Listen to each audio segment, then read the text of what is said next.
Well, good morning or good afternoon, wherever you are. We've got people from all over here, so it's 12 midday here in Brisbane, Australia. But welcome all the more, wherever you are. We've got people from the public sector, private sector. We've got consultants. We've got people from not-for-profit sectors. So quite a lot of interest around this whole notion of performance and some of the roadblocks that people come across when they're trying to lift performance in organisations. I should say that many of these performance roadblocks have been around for a long time. In some cases, or in most cases, 100 years. They've been around since the scientific management movement of the early part of the last century, of which Frederick Taylor was the architect. So these are habits or conventions or myths that people have held on to, and I want to talk about them today, and more importantly, what you can do in relation to overcoming those roadblocks. So let's get underway.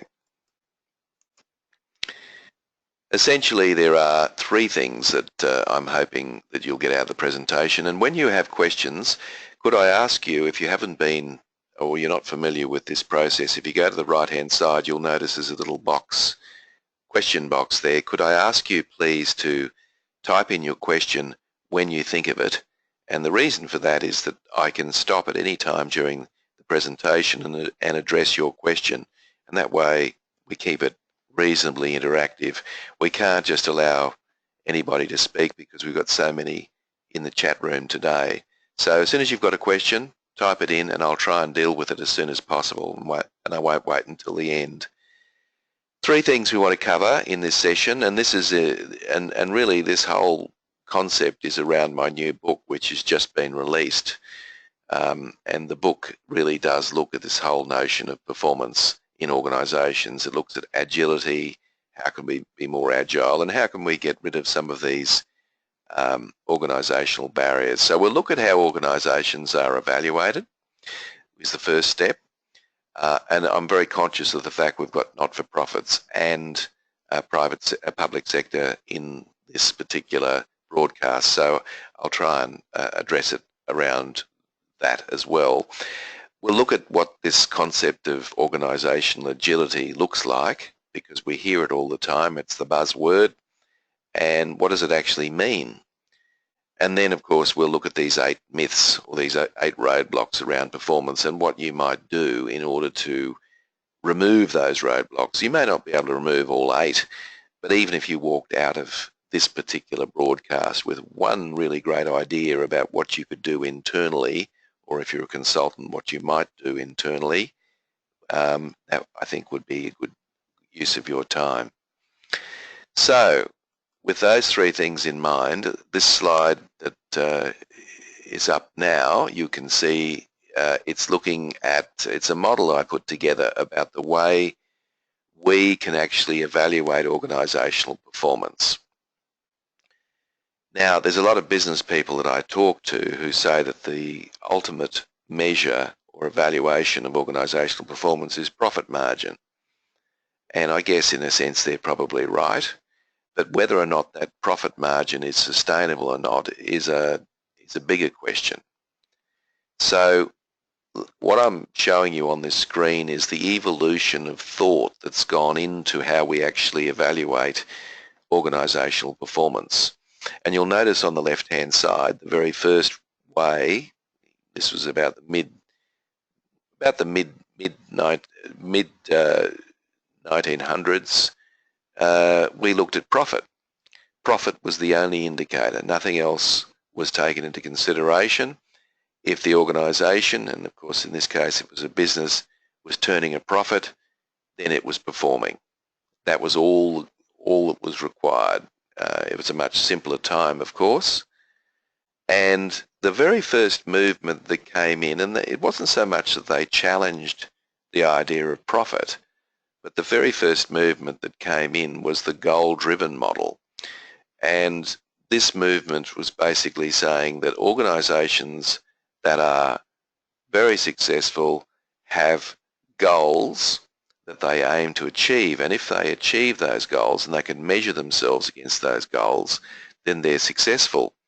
So, you know, the whole notion of objectives became very important. So businesses would run around, organisations, whether they were not-for-profit, private or public, would run around and create outcomes or goal-driven approach, and they would measure their success on how close or far away they were from achieving those goals.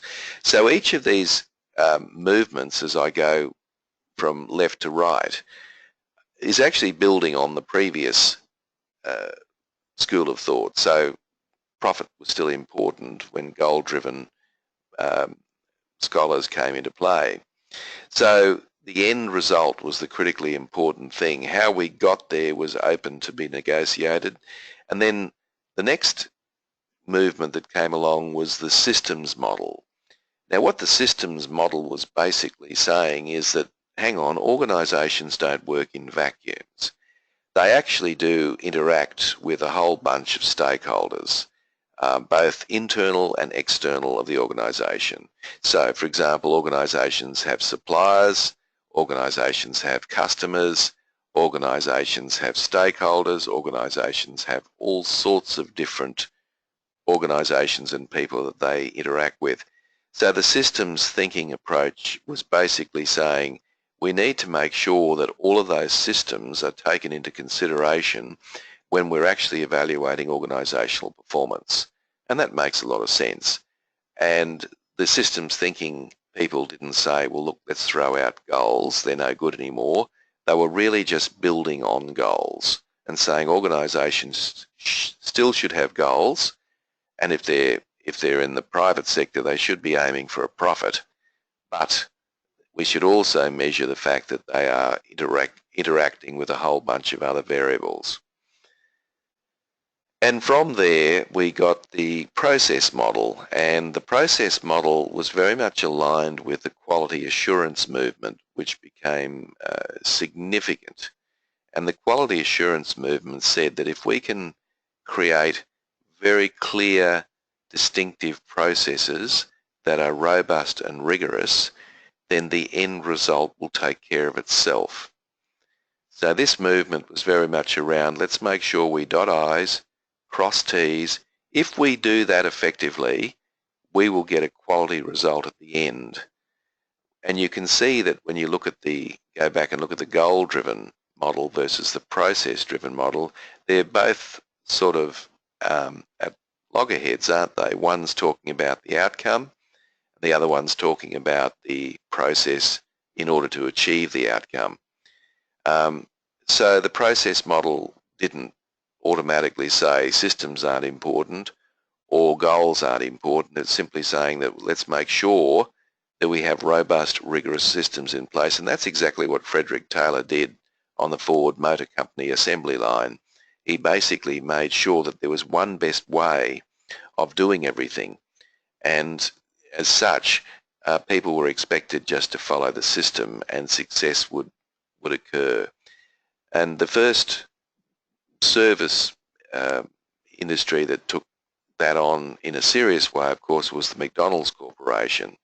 So when someone buys a McDonald's franchise, they're basically buying a process, a way of doing things.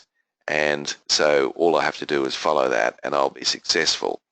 So the process model is still very much alive and well, and the quality assurance is very much based on the process model. The next particular wave was the stakeholder model, and basically the stakeholder model, this is particularly important for those of you in government. The stakeholder model was very much around the fact that we're dealing with a myriad of stakeholders, and as such it's really important that we keep them happy, or at least we don't antagonize them. So the stakeholder model was all about the interrelationships between the various complex stakeholders involved. So for example, in a government agency, you've got government itself, you've got regulators, you've got pressure groups, you've got a range of different, you've got unions, you've got a range of different stakeholders that have to be placated or pleased.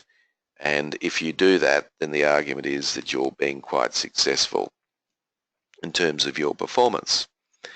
And the last big wave is the competing values wave, and that is what a very famous article that was written by the Harvard Business Review quite a few years ago called the ambidextrous organisation, which was essentially saying that an organisation has to be ambidextrous.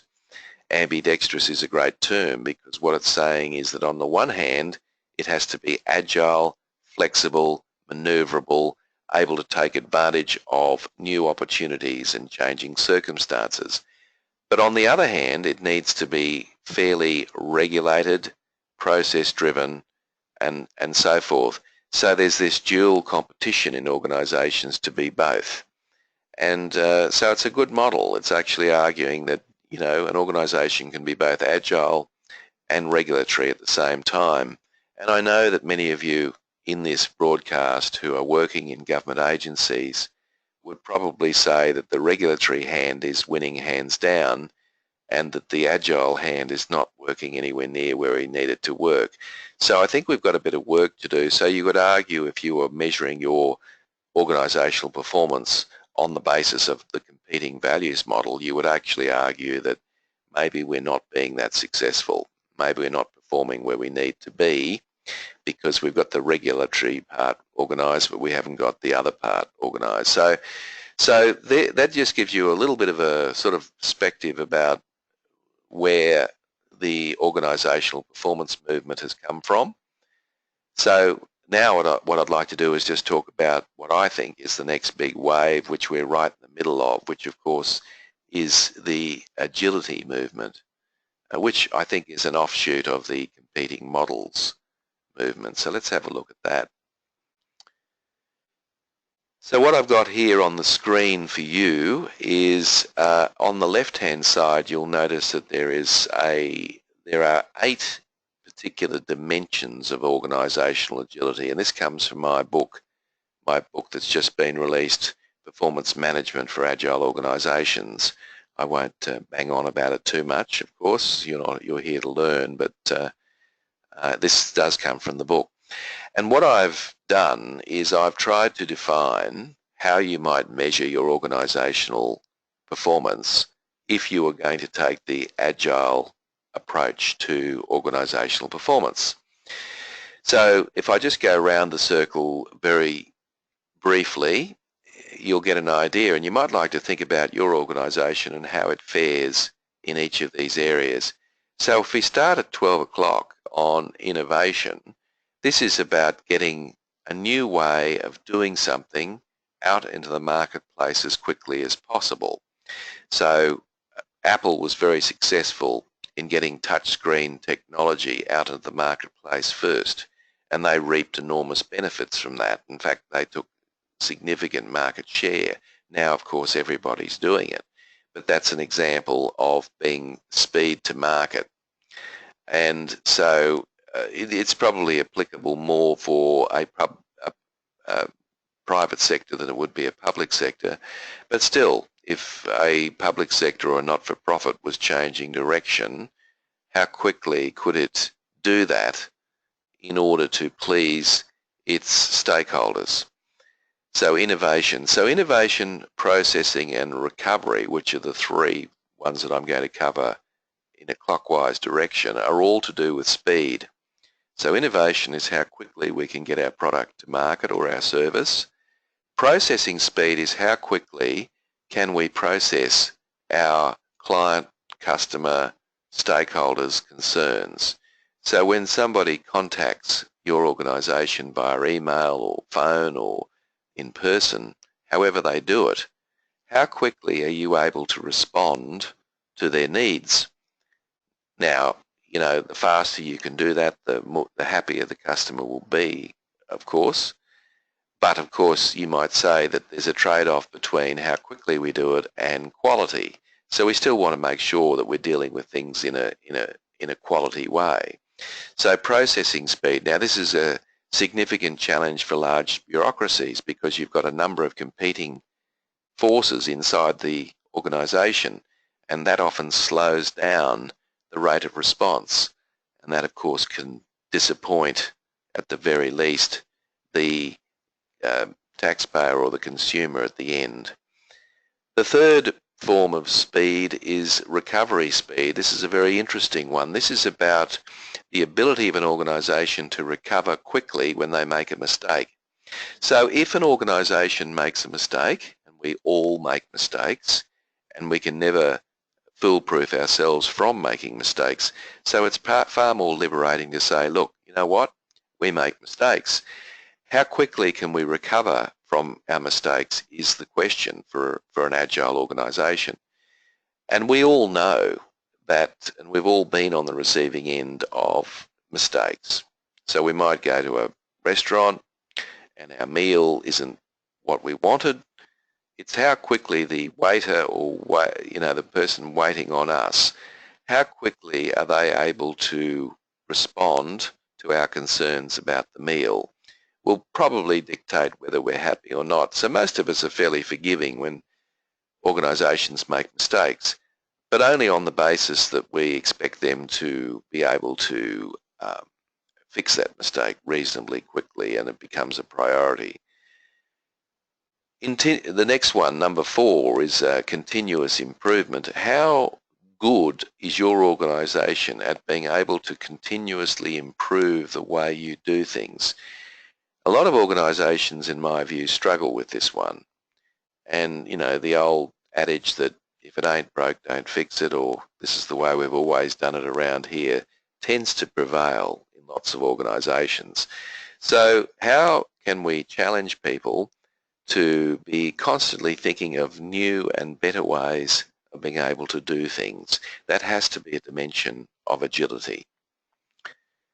Customer responsiveness, it has to go in there somewhere. Our ability to be responsive to the needs and wishes of our end user becomes critically important in terms of our ability to be agile. Customers now, or end users, are far more fickle, they have far more choices, and they're far more fussy. So they're completely different to what they were, say, 20 years ago. And they have options. They're fussy. They want to be treated as an individual. They don't want to be processed. You know, the old, do you want fries with that? We actually want people to listen and to be able to respond to what we really need. That has to be a dimension of agility. So how good are you as an organisation at being what I call customer responsive? Now, problem solving. When we have an issue, and let's face it, things are nowhere near as predictable as they once were. Every day we're faced with all sorts of dilemmas from all sorts of directions, from all sorts of people. The question is, how quickly are we able to, and how effectively are we able to resolve problems when they arise? Things that aren't normally documented in the organisational manual. How quickly can we sort those things out? Or are we looking for standard problem-solving methodologies when in actual fact there is none? That becomes a very interesting issue. And finally, my 8th dimension of organisational agility is around changing direction. How quickly or how effectively is your organisation at being able to manoeuvre and move in a new direction? Because let's face it, the world's changing so fast. We all know this. We really must be in the business of changing direction and having the capacity to do that effectively.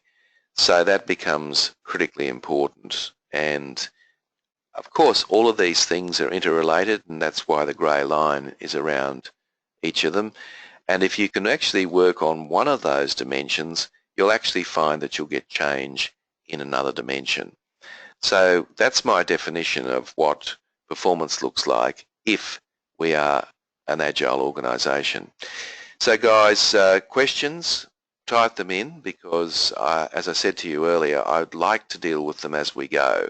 So just go over to the right-hand side in the chat box or make a comment. I'm quite happy for comments to be made or challenge something that I've said. So please put those in on the right-hand side and we can deal with those as we go. All right, let's move on. So that's how I at least define organisational agility.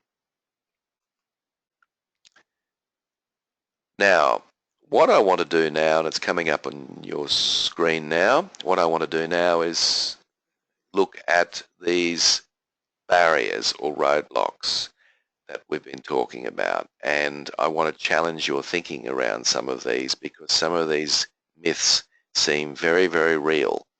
And we spend a lot of our time perpetuating these myths. So let's actually have a look at what they might be. And these aren't necessarily in any order, and these are all in the book. There's a chapter on each in the book. But the first myth is that job specification improves performance. So the more we can dumb down and narrow down specifically what it is that someone does in the workplace, the more likely we are to encourage superior performance. Now, what's wrong with that? We've been working on that basis for 100 years. So why wouldn't that be a very important characteristic of performance? Well, the problem with that, of course, is that if people have got a very narrow vision of what's required of them, they can't see beyond what's required of them.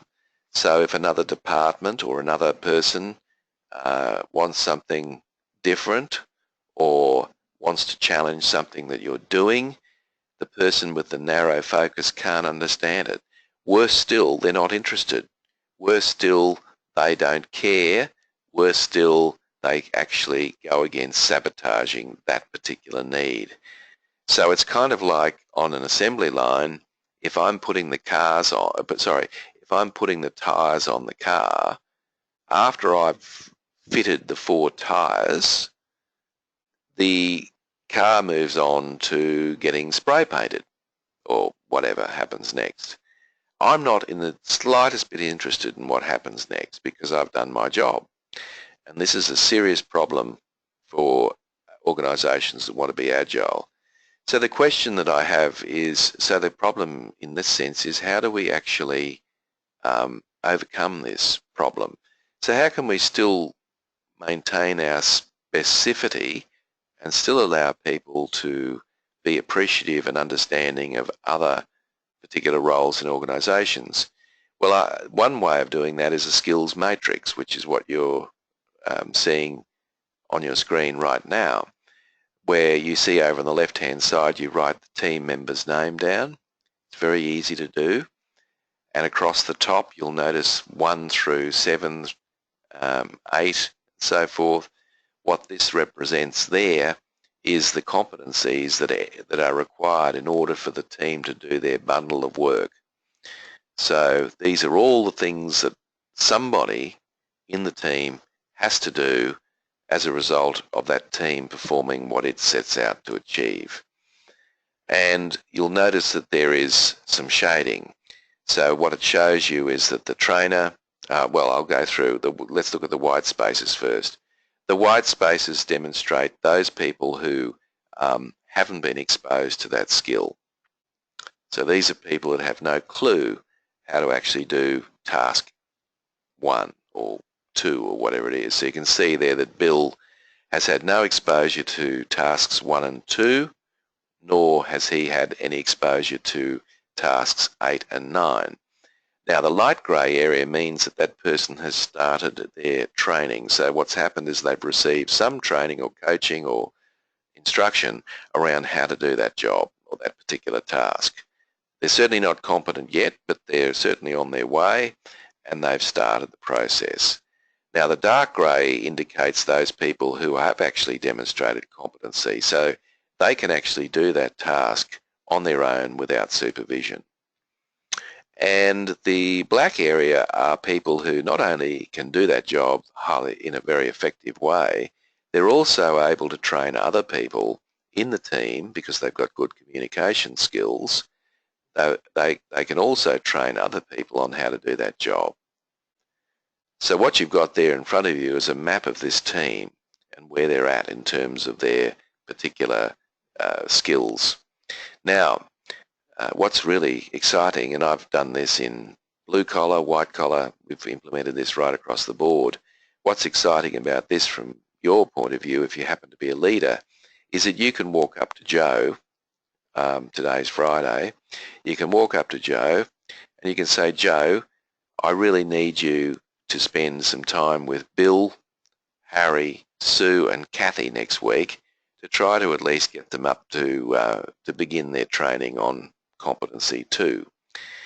And I might also meet Bill, Harry, Sue and Kathy in the hallway, and I might point out to them that it's really important that they link up with Joe at some stage during next week. So it really focuses your attention. And then once, what the goal is here is that once you've created a dark grey map, in other words, everybody has demonstrated competencies in all 9 things, you then move cross-functionally to cross-functional competencies in teams. So that's how you create, in a very practical way, a workforce that can be both specialised and generalised. So that we break down this myth that specialisation increases performance, which it doesn't necessarily do. All right, moving on to the next myth, if you like, is the next myth is that quality systems and processes guarantee good outcome. And this is, of course, what the quality assurance movement has all been about, the whole idea that as long as we get our processes right, we dot I's and cross T's, the end result will work itself out. So this is the process movement, of course, of performance. But we all know that one size does not fit all. And because customers are fickle, they want to do things in different ways. They want to do things smarter. They want to do things faster. They want to do things differently. Just providing quality is not going to please the end user. So we have to have a dual balance between having our quality systems. I'm not suggesting we should throw that out. And also countering that with a degree of flexibility on the front line so that we can deal with the customer in a flexible way. And this is a moving feast. It's not going to be something that can be achieved, just by writing something in a manual. You have to use critical incidents in meetings and talk about scenarios and situations and talk about how it might be done better, faster and easier the next time it comes up. So it's a continuous learning methodology that is badly needed in this particular realm. So what's myth number 3? Well, myth number 3, and I just wrote an article that some of you might have seen that just went absolutely ballistic on LinkedIn and in HRM, and this was pretty much the thrust of it, and this was that the job description helps employees understand their organisational role. That is a myth that a lot of people still want to hold on to. Now, am I suggesting we shouldn't have job descriptions? No. I think there is a need to have a work document. People do need to know what's expected of them. So let's not be too dismissive of that. However, if we think by giving someone a well-crafted job description that they will understand the comprehensiveness of their organisational role, we are sadly mistaken. Let me explain. I have a piece of paper that essentially tells me the technical requirements of the job. It doesn't usually tell me anything about the attitude I should have. It doesn't necessarily tell me anything about being a team player. It doesn't tell me anything about me building my capabilities up. It doesn't normally tell me anything about my role in organisational innovation and continuous improvement. Yet all of those 4 things are critically important to performance. In fact, what the job description actually does is it isolates it to just be talking about the technical confines of the work. So if you look over on the right-hand side, these are the general things that happen in organisations. Each of these processes are actually based on a job description. So we tend to recruit and select based on technical capabilities. We tend to induct people into the organisation and explain to them the technical requirements. We tend to train and develop people. Up to 85% of our budget is spent on technical training. We tend to remunerate people on the basis of whether they've met their technical requirements and their job description. We tend to actually promote people into leadership roles in terms of their ability to master the technical requirements of a job below that level. And of course, when it comes to performance review, we tend to measure people's performance on the basis of the technical requirements of the job. Now, the trouble with that is that that's only one side of the equation. Let me explain that a little bit further. And probably the best way to explain that is to talk about the graph or chart. It should be coming up on your, there it is, it's up on your screen now. So if you look on the left-hand side, we're talking about work performance. Work performance can be broken into two segments. Your job role, which is essentially what comes out of the job description. That's your key result areas and your competencies and your KPIs. That's fine, and that's all covered in a good job description. However, there's a whole nother dimension of work performance that's not usually covered, and if it is covered, it's not covered anywhere near as comprehensively as the technical requirements of the job in the job description. These are called what I call the non-job roles. The non-job roles are things that I mentioned before, which I'll just put up on the screen on the right-hand side now. There you are, you can see it now. I would argue that irrespective of whether you are a not-for-profit, public sector or private sector, that the four non-job roles on the right-hand side are critically important to your success. Please correct me if I'm wrong, but let me just quickly run through those. It is, I think, perfectly acceptable for you to expect, if you're a leader, that people will come to work with a reasonably positive mental attitude and enthusiasm. Now, I'm not expecting that people will bounce off the walls and that kind of thing. It's not what I'm on about. I'm actually saying that they shouldn't come to work being negative, pointing fingers of blame, undermining, backbiting, you name it. You know what I'm talking about. That undermines performance. And yet, how many job descriptions have that in it, the need for that in it? Not probably. If it does, it's usually a bullet point towards the end of the document. In other words, the implication is that if you ever get around to it, having a positive mental attitude would be a good thing, but your main focus here is your job role. We expect people to operate in teams. Some people say, look, I'm just a good operator on my own. I don't want to operate in a team. Just leave me alone. I'll get the job done. No, that's not appropriate in 2017. People are working in all sorts of teams in all sorts of ways. It's critically important that they have a team, they be a team player. That's a reasonable non-job role. We also expect people to continually grow and develop in their role. This is the career development role. How many people say to you, look, I'm too old to learn. I just don't want to learn about this Excel thing. I'm happy to do this. I've been doing this manually for so long. This is the way I like to do it. Well, that actually undermines performance, doesn't it?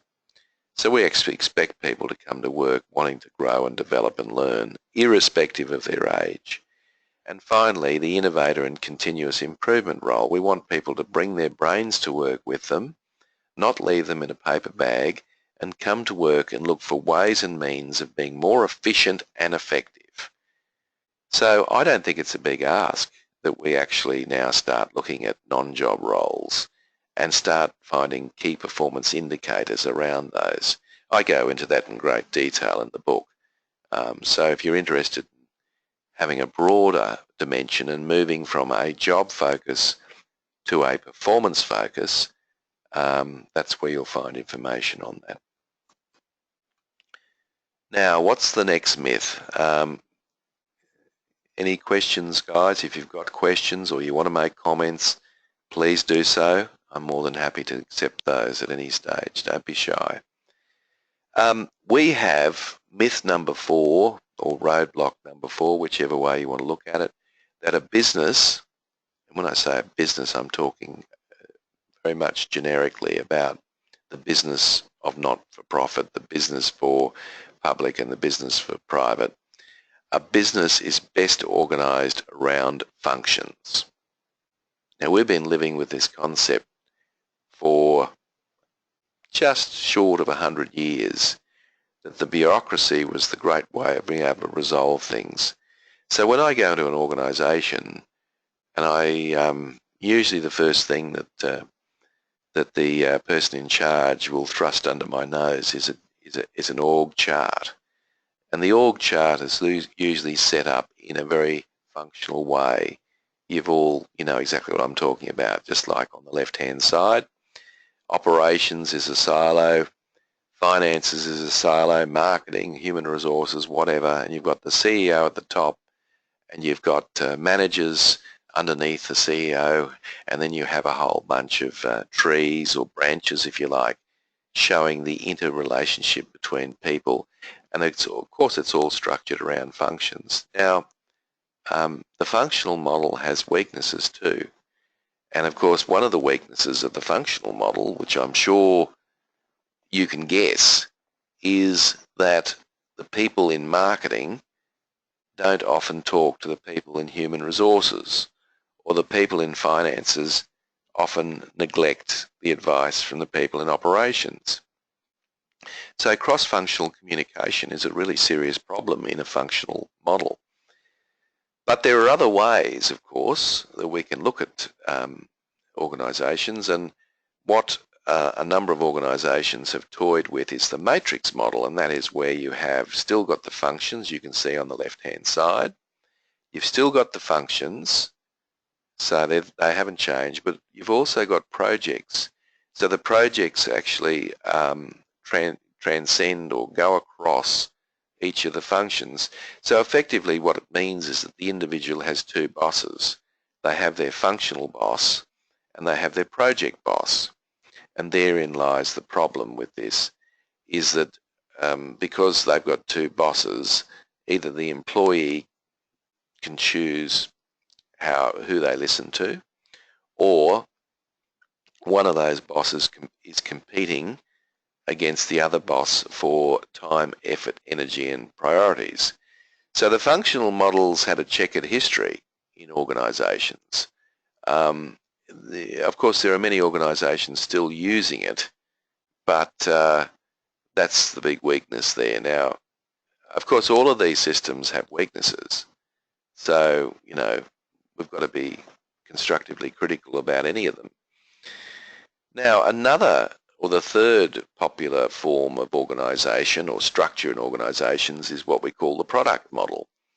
So the product model is where we actually decide that we are going to have streams of products, and that will be our hierarchy. So the organisation is actually formed around products themselves. Now you see this a lot in engineering services, you see this a lot in construction, where the organisation is based around a whole bunch of different product. Now the good news about that is each product has of course its own resources, and each of those resources are cross-functional, so they're pretty much self-contained. The weakness of course is that each of the product silos don't talk to each other. So if I get a lead in domestic products for digital, I might not talk to them. So this is an issue.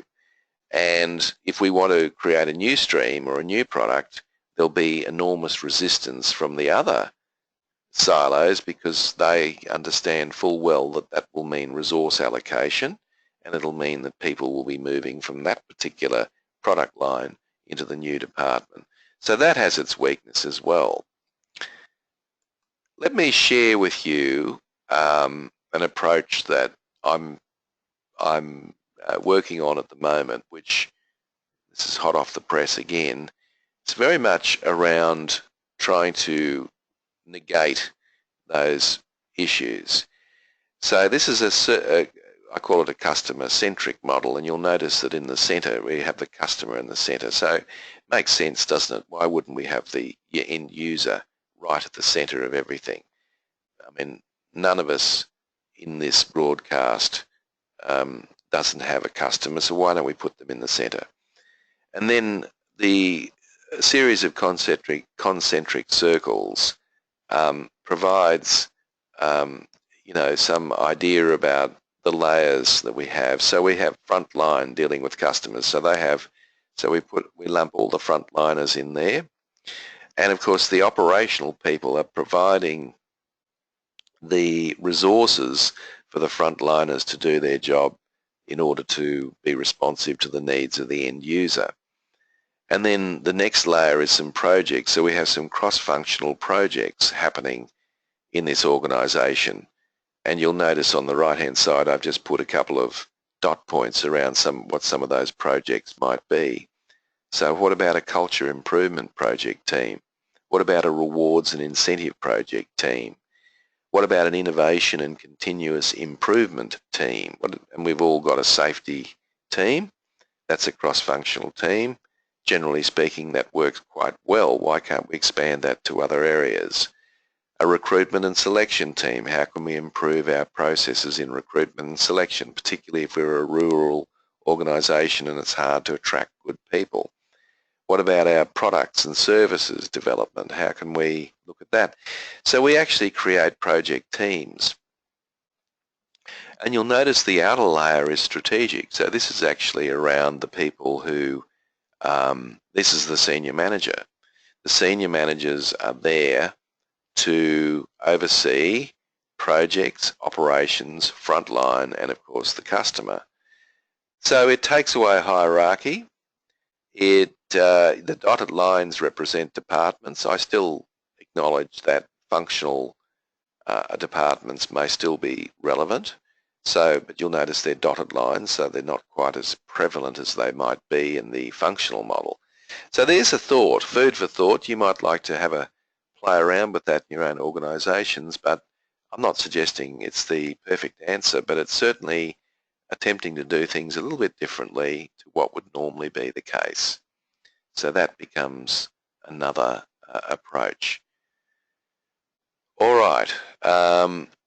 Now, what's myth number 5? Moving right along. Myth number 5 is a satisfied employee is a productive employee. Nonsense.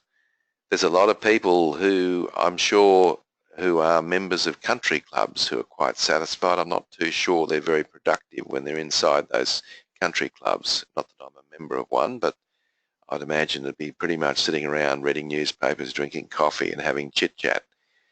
So what organisations have been trying to do is to create a satisfied employee. So in other words, pay them a remuneration package with some benefits in order to make them satisfied. And if we can make them satisfied, they're likely to contribute to productivity. So it's essentially, as the cartoon is saying, it's the carrot and the stick approach. We have the carrots, which is of course the remuneration, and we have the stick, which is of course the key performance indicators and the disciplinary processes that we have in our organisations. I can assure you that the knowledge worker does not respond very well to that approach. So those of you who are really interested in engagement, I suspect you would be, and can I suggest to you that you try a different approach?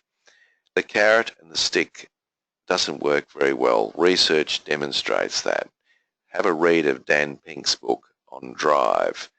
The research suggests that people who are educated knowledge workers, and I'd imagine that most people in this broadcast are working with that group, they don't respond very well to that. They respond to 3 things, and it'd be good for you to keep this in mind.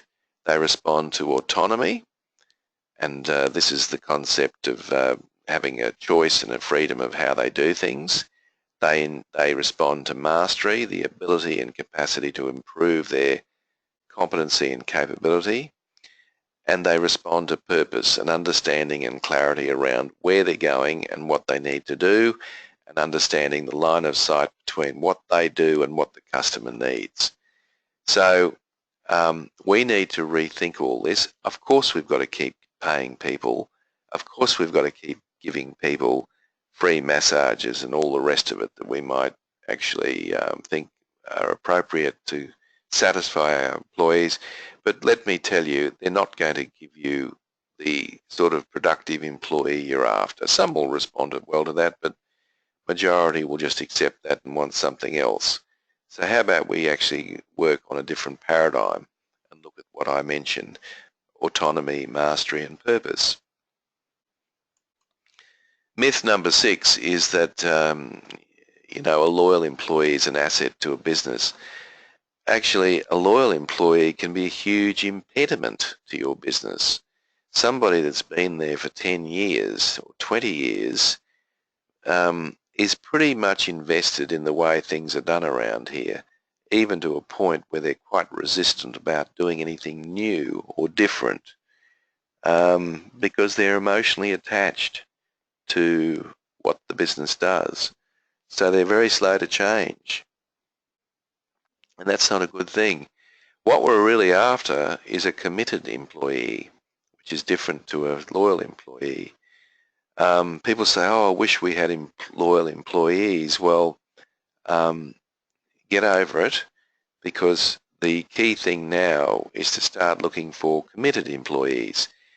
You scratch my back, I scratch yours. So it's really a trade-off, a pragmatic employment relationship which says that you do something for me and I'll do something for you.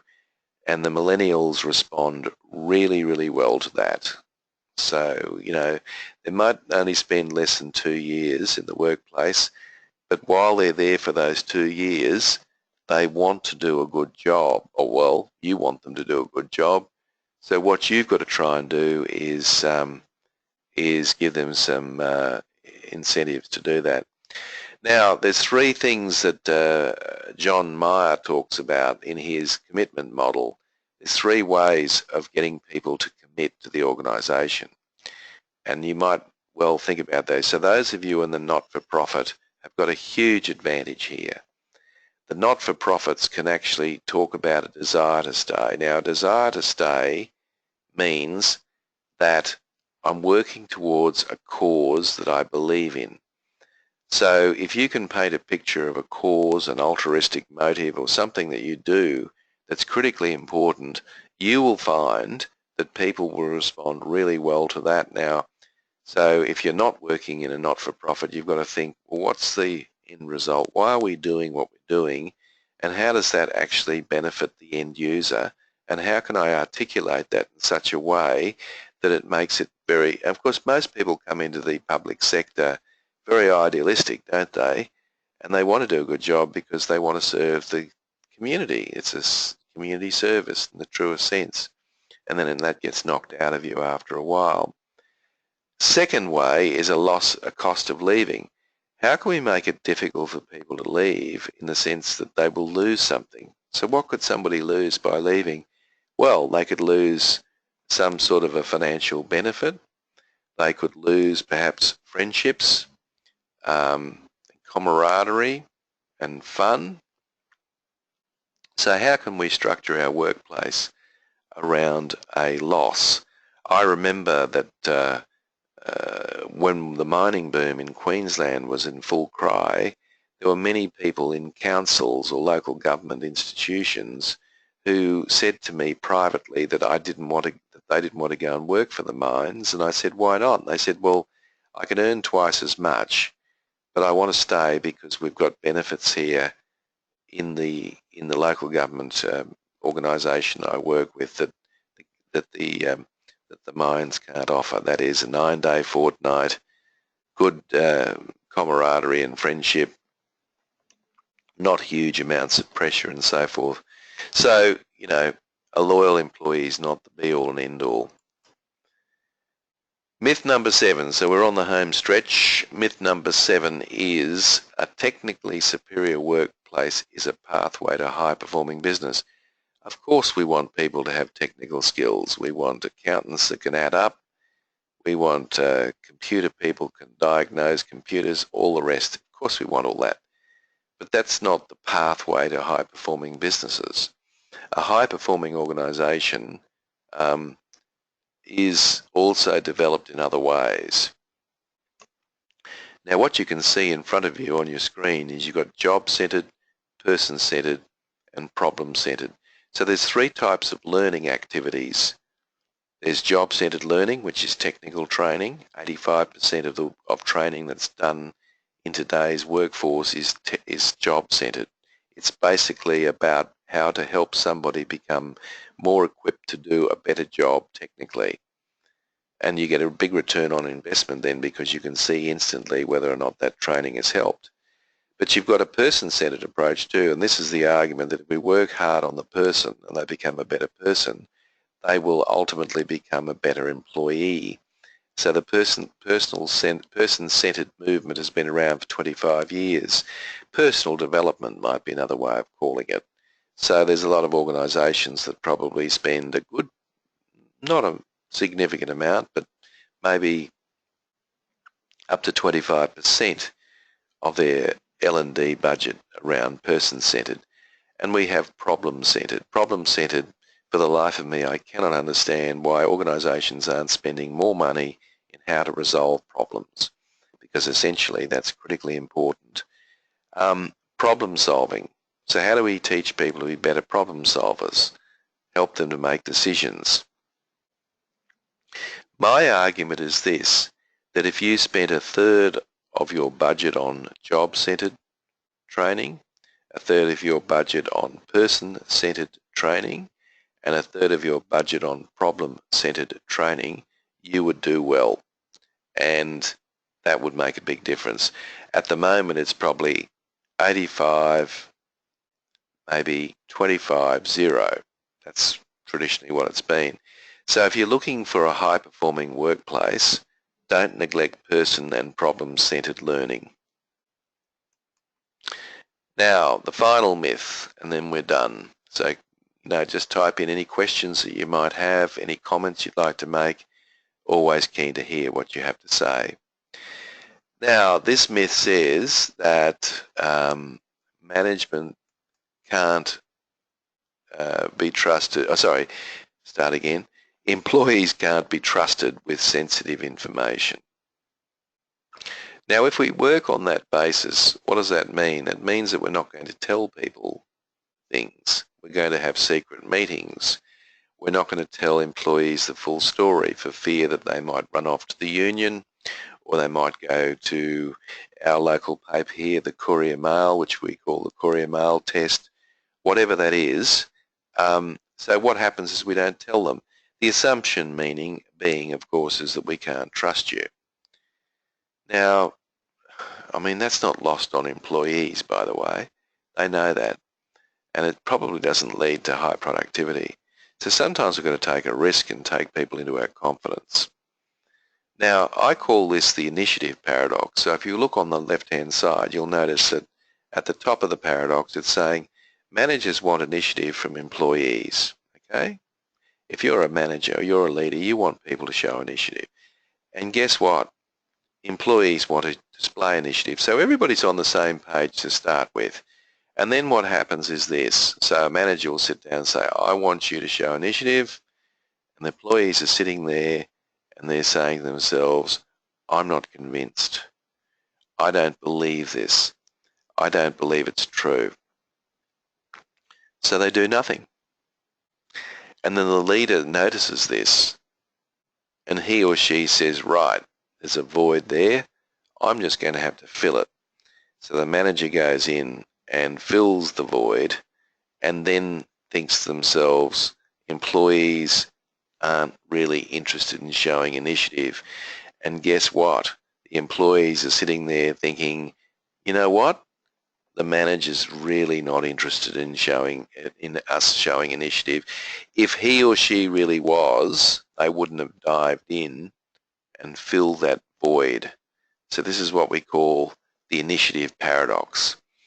And it's all based on providing quality information to people so that they can make quality decisions at various times. So those things are very important. Okay, we're just coming towards the end, so let me just summarise so that we can understand where we come from. We want a flexibly deployed workforce, not a specialised workforce, and the training matrix can help you with that. We want a balance between customer focus and quality assurance, right? Not all about QA, even if it's a government department. We want to replace job descriptions with role descriptions, so we need to understand that there are 4 non-job roles that are critically important in performance. We should organise our work around projects, not functions, and I showed you a way that we might do that. We need to build in people intrinsic motivation to supplement the extrinsic rewards that we provide people in the workplace in order to get a more engaged workplace. We need to cultivate commitment rather than loyalty. So we're actually looking for people who are committed rather than loyal. And it's very hard to find someone that's both loyal and committed, by the way. It is possible, but very rare in my opinion. We should broaden our learning and development to cover personal and problem-based learning as well in order to broaden people's perspective. And finally, we need open, not closed communication channels. And if we do that effectively, we're going to be in a good space. I have a question here. Thank you. The question is, where does one start? It's a good question. I said at the outset, you don't have to go through and do all 8 things. What you can do is you can start in one area. You can rewrite your job descriptions to be role descriptions, or you can make sure there are personal and problem-based learning in your L&D budget. By working on one of these 8 myths, you will actually improve the culture in other areas. So I'm just throwing it all out there.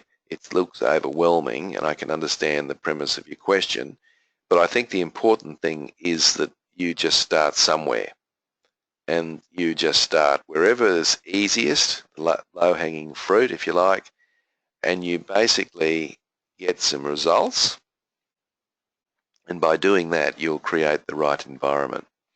So thanks for the question. If there are any other questions, just send them in. Just 3 quick plugs before we finish up that might be helpful for you. I have a lunch and learn series. It's extremely popular. It's done online as we're doing now. It's designed for middle managers. It's a very cost-effective process, and if you would like, I can give you more information about that. 6 hours of quality learning for your management at a very reasonable price. They're given homework in between sessions. They get a copy of the slides. They get a copy of the recordings. They have online time with me. Well worth checking out, guys, if I may say so. If you go to my website, you can register for any free webinars, and I've got a number. I've got 1 a month. So if you enjoyed today, just go straight to www.winnersatwork.com.au. You can then register for as many of those as you would like. So go for your life. And finally, if you'd like a copy of my new book, which I might say is hot off the press, if you just send me an email, just say that you were attending the webinar today, I'll give you a 20% discount and sign it for you and send it out. So you can purchase it online.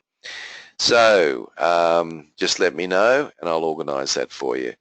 So thanks, guys. I've appreciated working with you today, and I hope you got something very useful out of it. And you can actually go away and apply something. So all the very best, and I'm looking forward to hearing your feedback. Thank you.